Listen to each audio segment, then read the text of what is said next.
I've been coming here since about 1999. I was still in the Army Reserve at the time. I think it's marvelous what the cemetery and is going on here, and the people here are so great. We honor them today and all who are interred here on this hallowed ground. My grandfather's buried out here. My papa. I've got a mother-in-law whose brother is buried here. He was a Marine. It's just kind of a family tradition. I'm so glad that they do this, and I come Veterans Day also. I just love being here. It's so peaceful. I mean, it's very well done. I mean, I like that they try to get as many people as they possibly can. May we find peace and knowledge that our brothers and sisters endure in the hearts and minds of all Americans who are forever grateful for their service, their valor, and sacrifice. Thank you.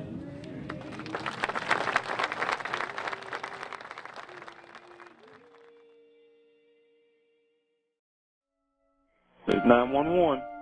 I just shot my wife. Mercy or murder? She's cancer patient.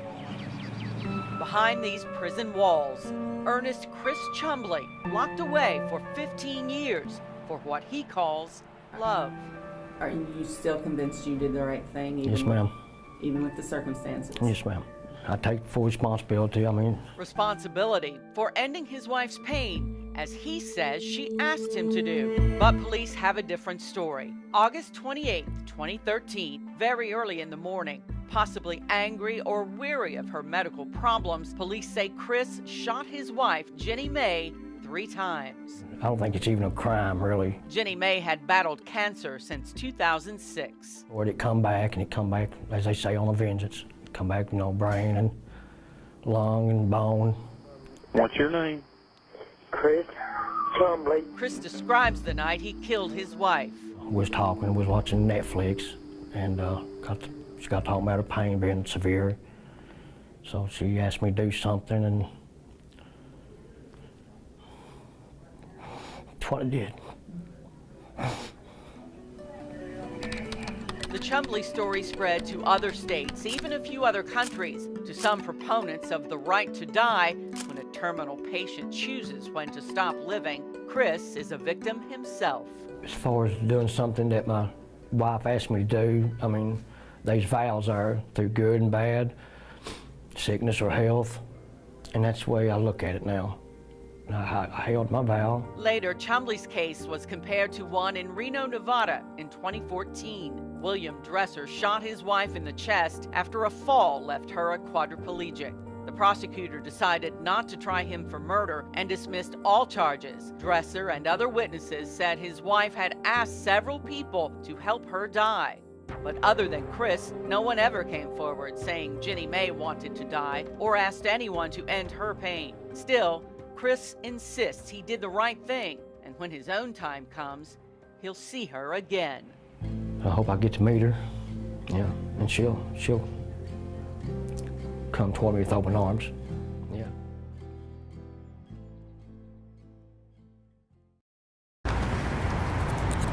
It's taken months of training. From my apartment to the horse park and back is about 30 miles, so it's a good training ride.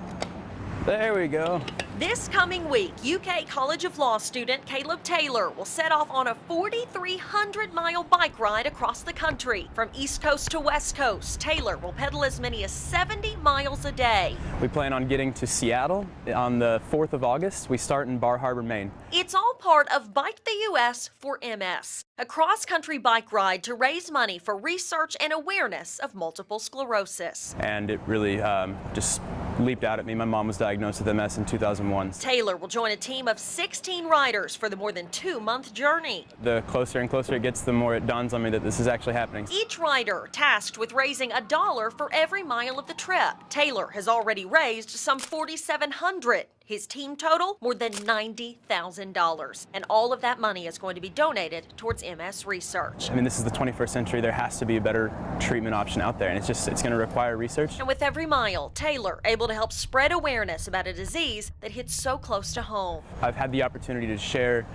the message of fundraising and awareness about MS with literally hundreds of people across Lexington. I think that will go a long way in just making people realize that this may be a disease that only affects a couple million people in the United States, but it's still worth our attention. For this Making a Difference, Haley Harmon, WLEX 18 News. $180 and a can of beer in 2 short hours. This one gets a glare and sometimes money. This one gets a giggle. It's pretty amazing what standing on a street corner with a cardboard sign and a grungy outfit can get you. Twitch, a radio personality at Z-Rock 103, admits some of his donors knew what he was up to. Yes. Thank you. But most of them truly didn't. You're not homeless. A certain amount of it I know come from just some listeners who know it's me. But probably in the last hour and a half, I've made 50 or 60 bucks legitimately. Just people who have no idea why I'm here. I'm just a panhandler to them. If you do the math on that, 50, 60 bucks in a half hour, it's 40 bucks an hour. That's not a bad job. Are you surprised to hear that it was over $100? Yes, this early? Yes, I think so. It's what, 10 o'clock in the morning? Yeah. A little crazy. It sounds crazy, but people continue to hand over money. In the past 2 weeks, Lexington police say they've responded to 95 calls related to panhandling. This is obviously a pretty popular intersection for panhandlers. We just happen to be standing on the corner here, I swear, and we noticed in the trash can that there are several signs people have left behind that they were using. What this has taught me is anybody can come out here, and if you put on some old clothes, people, well-meaning people, have no idea, and next thing you know, you're making a bunch of money, and people think they're doing good, and maybe they're not helping. Covering the news in Lexington. Enjoy. Have a blessed day. Kelsey Borza, WLEX 18 News.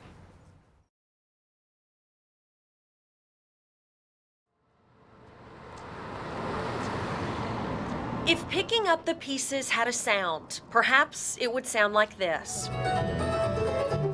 Or maybe a little more like this. Good afternoon, everyone. Welcome to Gatlinburg. Or maybe this. Whatever it sounds like, it can all be heard here in the hills of East Tennessee. As the city of Gatlinburg rises to its feet 2 months after they were wiped out from under them. The sky was completely like yellow and black, and it kept getting darker and darker as time progressed. And it got to a point eventually I couldn't even see across the street. It was so smoky. Ended up losing his house and having to run off the mountain from the fire. So we spent 2 days wondering if our friends had made it through. Miraculously, downtown Gatlinburg was spared. Amid so much devastation, the popular downtown strip virtually untouched by the fires. We were very lucky to keep the parkway. And I hope you enjoy your visit to Gatlinburg. Already, almost all of the businesses here now back open and ready for business. I sure will. Business, they say, is needed now more than ever before. Justin Stoffel's family owns an airbrush t-shirt shop. I live by Dollywood, actually. Yeah, I got a place back there in the mountains. He believes many visitors may be hesitant to come back, not sure if it's going to be the same, but he says it is. Gotta kind of go through it and be strong. And visitors can do nothing but help. People come and spend. It's gonna help everybody. Not only for those who live here. I work at 8 Mahalia's, which has been in business since 1939. But for those who have made it a home away from home. You know, I got a couple of days off, so I said I'm going over to Gatlinburg for a few days. Moving forward together, hopeful for the future. Sparkles, okay, gotcha. Sparkles always make it look better. Forward alongside those who were not so fortunate, those who lost everything. Well, this is our rental up here. It was a vacation home and a rental. The Harmon family's home burned to the ground. Today it's rubble. You know, they're just taking the rubble out. So it was a 4,000 square foot home. But like everyone here, they're focused on rebuilding because it wasn't just a house, it was a home. A couple got engaged on the deck. A home for them and a home for so many others. A family brought their elderly, grandparent that was dying of cancer because she wanted to see the sunrise over Gatlinburg. They got those memories here. So we want to rebuild it for them. From downtown to the mountains, a city brought to its knees. And it's all right here. But if you listen closely, I mean, this is this is Gatlinburg. You know, they bounce back from anything. You can hear a city not afraid to get back up again. We're gonna do it. 78 years, we're not leaving now. Covering the news in Gatlinburg, Haley Harmon, LEX 18 News.